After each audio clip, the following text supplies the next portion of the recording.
La charge mentale, qu'est-ce que c'est et comment y remédier ou comment y réagir, que faire?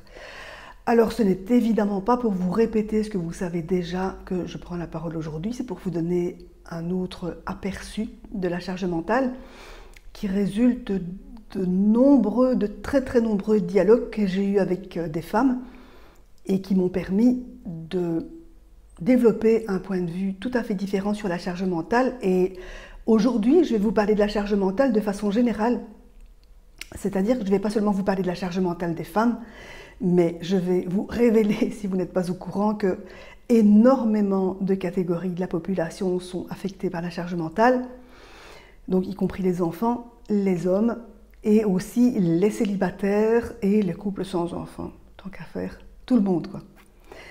Je vais commencer par me présenter. Je suis Patricia Mignonne, je suis la fondatrice de Madame Charge Mentale, qui est une communauté au sein de laquelle je m'adresse aux femmes intelligentes qui veulent se délivrer de leur charge mentale, qui veulent lâcher leur charge mentale. Je préfère employer le mot lâcher parce qu'il y a un côté proactif dans ce mot-là. Il y a un côté proactif dans le fait d'avoir chopé la charge mentale et puis dans le fait de faire le geste, de faire le nécessaire pour s'en délivrer.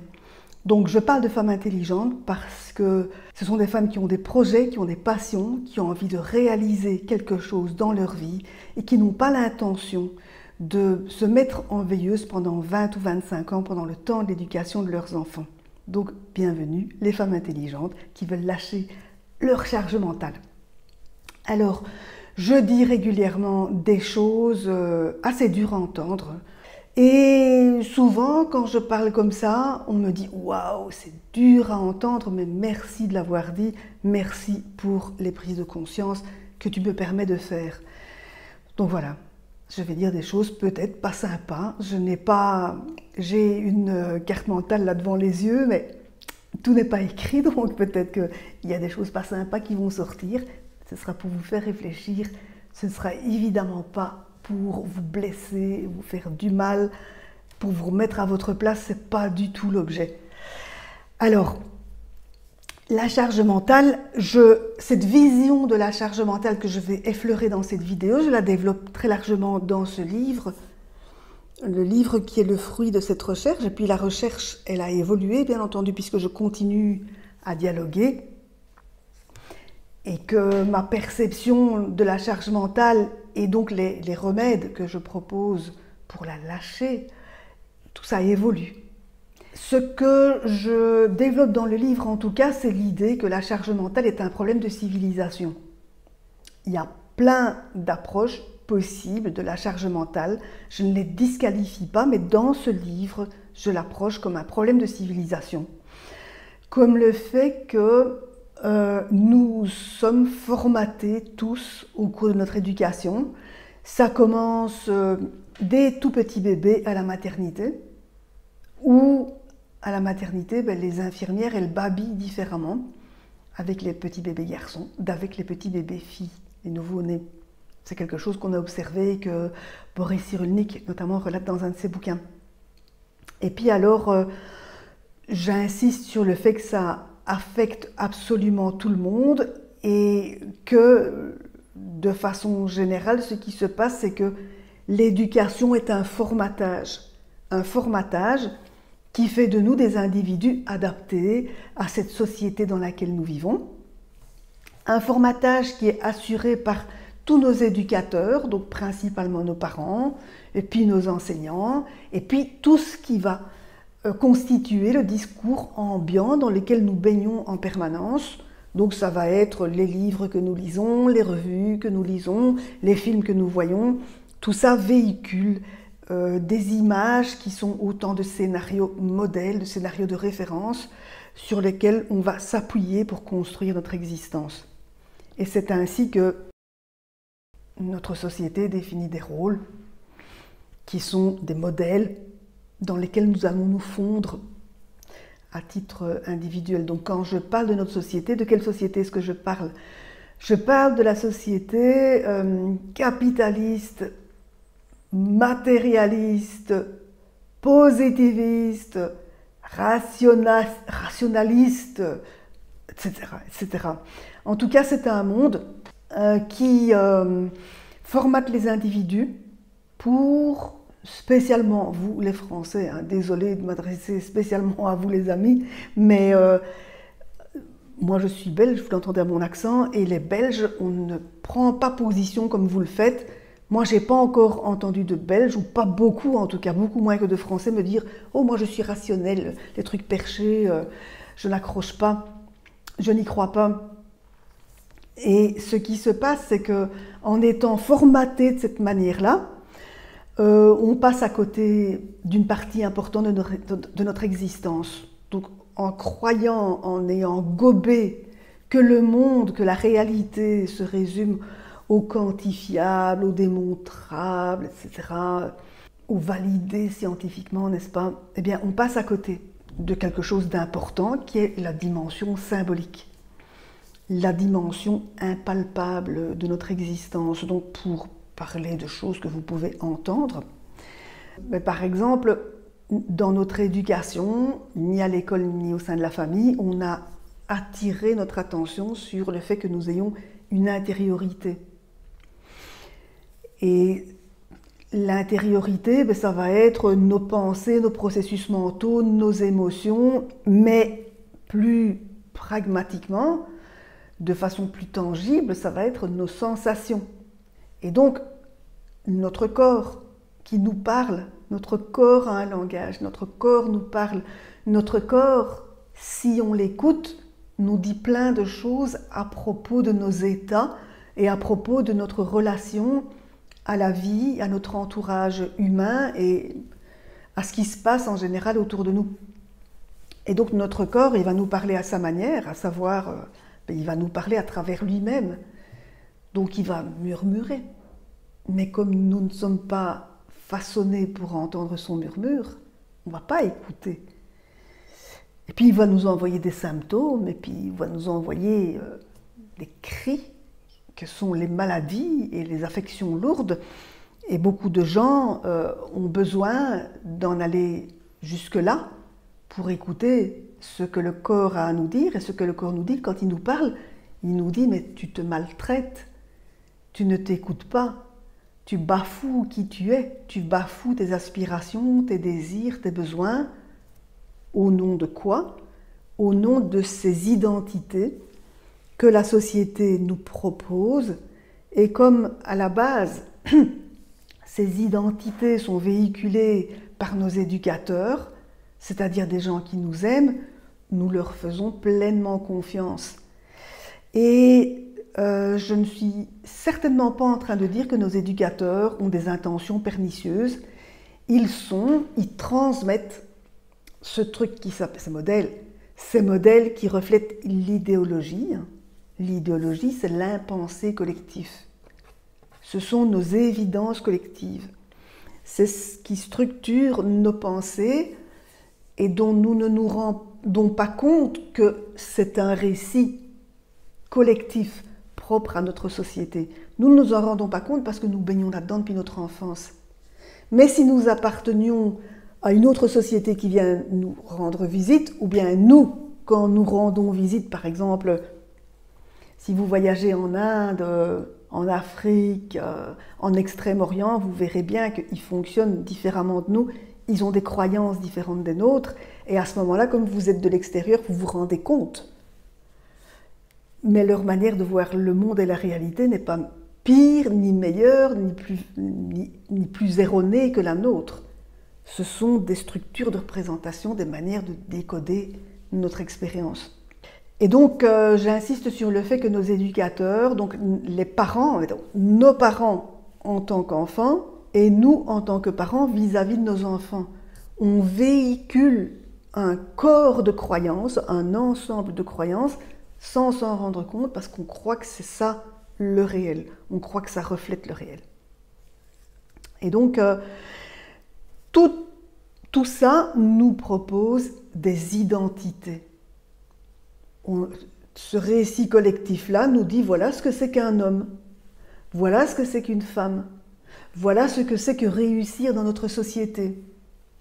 Alors l'objectif de cette vidéo, c'est de vous donner un aperçu général sur la charge mentale. J'entrerai dans le détail dans d'autres vidéos, mais ce que je voulais dire en tout cas, c'est que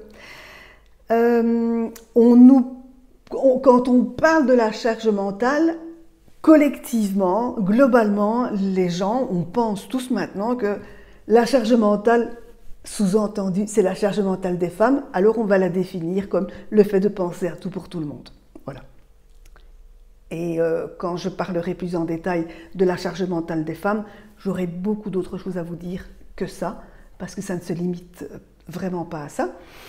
Mais donc je vais vous parler de la charge mentale de façon globale, et dans la charge mentale de façon globale, c'est l'aliénation en fait. C'est le fait de jouer un rôle sans s'en rendre compte, mais c'est le fait d'épouser une personnalité qui ne reflète pas qui nous sommes intrinsèquement, qui ne reflète pas la spécificité avec laquelle nous sommes nés quand nous étions enfants. Et donc, cette personnalité que nous investissons, que nous adoptons, elle va nous amener à nous imposer des contraintes délirantes, excessives, qui à terme vont non seulement nous rendre malheureux, mais générer des traumas, jusqu'à l'effondrement pour beaucoup de gens. Donc les effondrements, ça va être le classique burn-out, mais une série d'autres choses aussi, des accidents de santé, la perte d'un être cher, qui est un moment que j'appelle un effondrement aussi, un moment où on va être monumentalement bousculé et où on va prendre conscience du fait que jusque-là, on a joué un rôle, on a endossé des personnalités, etc. Donc la perte d'un être cher, une maladie importante, un accident, etc. À ce moment-là, les gens subissent un séisme monumental, prennent conscience du fait qu'ils ont joué un rôle, et à un moment de dépersonnalisation, ils ne savent plus qui ils sont, et puis ils repartent dans une autre direction avec d'autres valeurs. Donc, je vous disais que la charge mentale, du coup, affecte tout le monde, plein de catégories de population. Et c'est lié au fait, donc, principalement qu'on s'impose une quantité de contraintes pour être validé. C'est la perpétuation. Quand on parle des enfants, évidemment, c'est leur réalité actuelle, mais quand on parle des adultes, c'est la perpétuation d'un réflexe qu'on a adopté quand on était enfant. Quand on était enfant, on avait besoin des adultes, puisque le petit humain est totalement dépendant de son adulte, de son parent. Un petit humain qui n'a pas d'adulte pour s'occuper de lui, il ne vit pas. Et donc, l'enfant petit est amené à, on va dire, faire des concessions, même si ce n'est pas vécu comme ça, même si il ne conceptualise pas son geste mental, il va être amené à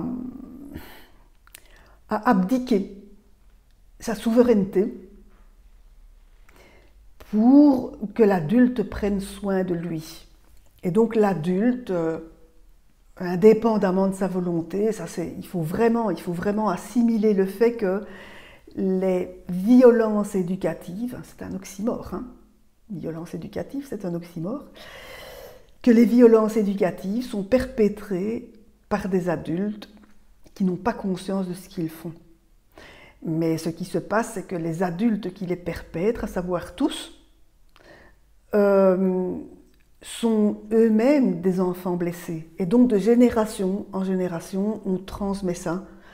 En tant qu'adulte, en tant qu'éducateur, on fait du mieux possible, on fait ce que l'on peut. On n'est pas animé de mauvaises intentions, mais on agit envers les enfants avec les capacités qui sont les nôtres, la capacité à aimer, la capacité à éduquer, et ces capacités sont fortement réduites du fait de nos traumas d'enfance dont en général on n'a pas conscience. Ce qui fait que de génération en génération, il y a un effet domino comme ça. On perpètre tous des violences éducatives sur nos enfants, sur les enfants, si on a charge d'éducation professionnellement. Et ce qu'il faut savoir aussi, c'est que on pourrait se dire, et moi je vous invite à résister à la tentation, n'accusez pas vos parents, n'accusez pas vos éducateurs, ils ont fait ce qu'ils pouvaient avec les ressources qui étaient les leurs, mais la chose se complique du fait que la génération d'un trauma, le fait qu'un trauma s'installe, c'est aussi lié à la subjectivité de la personne. Telle situation va générer un trauma chez l'un ou l'une et ne va pas générer de trauma chez l'autre. Donc voilà, il y a un événement, une parole, un geste, quelque chose qui sera perpétré par un adulte. Je vous propose de nous situer ici dans un contexte non violent, hein. Je ne parle pas de famille compliquée. Je parle de famille normale, avec des violences éducatives normales et qui néanmoins ont des conséquences. Mais tout ça, en tout cas, va rétrécir le champ de notre capacité à nous épanouir, et d'autant plus que pour être aimé, nous fermons toute possibilité de divergence en fait. On va, au cours de notre éducation, au cours de notre croissance, on va un maximum baisser la tête et dire oui, oui, oui, d'accord, d'accord, on va faire un maximum de concessions pour être validé, pour être aimé. Et ça va avoir des conséquences dans nos choix d'adultes, puisque en tant qu'adulte, on va alors intérioriser tout ça sous la forme de ce qu'on appelle en philosophie notamment la colonisation intérieure. C'est-à-dire que les oppresseurs possibles à l'extérieur, ils sont dans notre tête maintenant. Et c'est nous-mêmes qui allons nous censurer, nous limiter, décider de ne pas prendre une direction plutôt qu'une autre, par besoin de validation et de conformité. Voilà. Donc la charge mentale affecte tout le monde, notamment quand je vais vous donner un petit exemple par rapport aux célibataires, parce que là je ne vais pas y consacrer de vidéo particulière, mais par exemple, j'ai eu parmi mes étudiantes une personne qui était célibataire, qui était manager, et quand on parlait de la famille, elle disait mais tout ce que tu dis là, c'est pour moi aussi, moi qui suis célibataire, mais qui suis manager et qui travaille avec une quantité de gens. Et le rapport, sa vision du management, c'était un rapport pyramidal où c'était elle qui savait, c'était elle qui donnait les informations, les consignes aux autres, et les autres étaient des exécutants. Ce pourquoi ça ne marche pas au sein des familles, c'est notamment parce que la femme, quoi qu'elle en dise, prend cette position-là. Ça, je vais le développer lors d'une vidéo que je vais consacrer à la charge mentale des femmes. J'en consacrerai une autre à la charge mentale des hommes aussi. Voilà, ce que je voulais vous dire, c'est que la charge mentale affecte tout le monde. La charge mentale, elle rétrécit la vitalité des gens, elle rétrécit leur capacité à se déployer, elle entretient les gens dans la peur, notamment dans la peur de la divergence, dans la peur de la non-conformité. Et donc vous voyez que c'est déjà rien qu'avec cet aperçu-ci que la charge mentale, c'est bien plus que le simple fait pour une femme de penser à tout pour tout le monde. Et du coup, j'ai une demande à vous adresser, c'est que parmi les personnes qui me suivent, il y a pas mal de personnes de ma génération, voire plus âgées. Moi, je pourrais dire, la charge mentale, je ne suis pas concernée. Et en fait, moi-même, je m'auto-maltraite. Et je sais bien que, puisque j'ai eu parmi mes étudiants des personnes de mon âge, donc il n'est jamais trop tard pour s'auto-maltraiter. Il n'est jamais trop tard non plus pour arrêter de se maltraiter.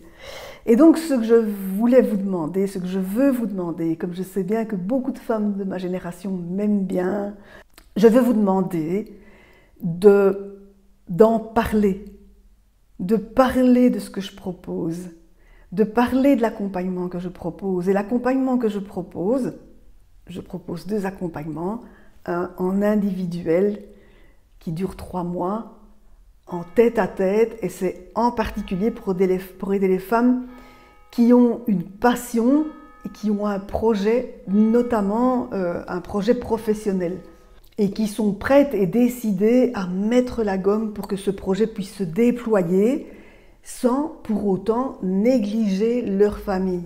Parce qu'on est aussi dans un monde où on voit les choses sur un mode binaire. Ah, si je prends soin de moi, alors je vais négliger ma famille. Ce n'est pas le cas du tout. Il est tout à fait possible, et c'est ce que je transmets dans ce dont je vais vous parler maintenant, il est tout à fait possible de s'épanouir, de se déployer, de s'émanciper, de se faire plaisir, de travailler et de vivre selon ses valeurs, tout en prenant soin de ses proches. Alors la deuxième chose dont je vais vous parler, c'est le programme qui s'appelle la méthode pour lâcher la charge mentale. Et le nom a évolué. À mesure que j'anime ce parcours, son nom évolue, le parcours lui-même évolue, puisque je dialogue avec les femmes qui font le parcours. Et du coup, chaque fois, je les aide à évoluer, mais elles m'aident aussi à évoluer et à faire évoluer le concept et l'enseignement, les choses qui sont transmises. Et donc, ce programme, il s'adresse aux femmes qui... Le point d'entrée, c'est je suis submergée par l'intendance domestique et je suis accablée par le fait que mes proches, mes enfants, mon conjoint ne participent pas. Il y a là des sentiments qui sont très ambivalents parce qu'alors on est tellement énervé, tellement en colère. Voilà, on est énervé et en colère et on doute même de ces sentiments vis-à-vis de nos proches. Mais là derrière, il y a aussi l'espoir, l'intention, le projet, le rêve de pouvoir vivre ses passions quand même.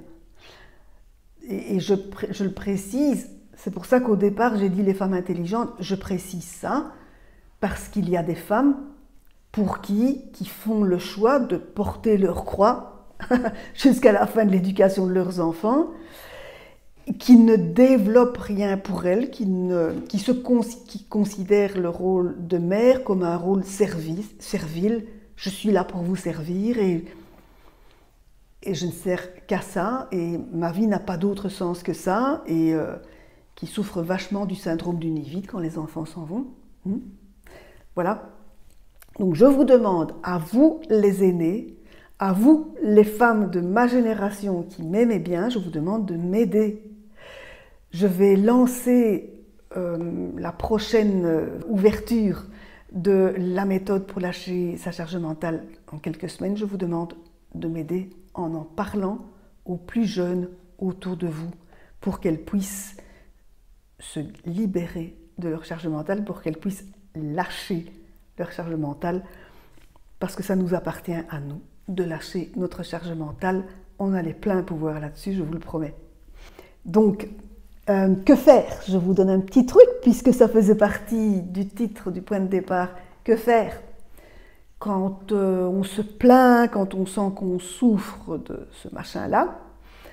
Eh bien, vous faites votre Jean-Claude Van Damme. Le truc, c'est l'awareness. C'est le point de départ, quoi. C'est ramener son attention dans l'instant présent. C'est être présente. Je respire en expirant plus longtemps que je n'inspire. Je peux compter jusque 4 en inspirant et jusque 6 en expirant, par exemple, parce que l'expire nous calme. Et puis, quand je me calme, je vais m'interroger sur ce que je me prépare à faire ou à dire ou quoi que ce soit pour considérer si ça va dans le sens du bonheur, si ça va dans le sens de l'épanouissement, etc. Parce que la charge mentale des femmes en particulier, des autres en général, elle nous pousse à faire des choix, à partir dans des directions, à perpétrer des actes, à proférer des paroles qui ne vont pas dans le sens de l'amour, ni de la consolidation des liens, ni dans le sens du bonheur, ni de l'épanouissement. Donc si régulièrement vous faites ça, revenir à vous et vous poser la question de est-ce que ça sert la joie de vivre? Alors progressivement, donc vous le faites plusieurs fois par jour, mais c'est un instant, hein, c'est 2-3 minutes, hein, 2-3 minutes que vous prenez pour vous. Donc vous faites ça plusieurs fois par jour et progressivement vous évoluerez. Évidemment, vous évoluerez massivement si vous me rejoignez pour le parcours de la méthode pour lâcher votre charge mentale. Donc en attendant, je vous propose, je vais mettre des liens associés à cette vidéo qui vous permettront de vous inscrire par exemple sur la liste lorsque j'ouvrirai le parcours en Early Bird pour bénéficier davantage. Vous pouvez aussi télécharger mon petit guide avec des coachings consacrés au perfectionnisme. Si vous avez aimé cette vidéo, je vous invite à la liker et à vous abonner à la chaîne. Ciao!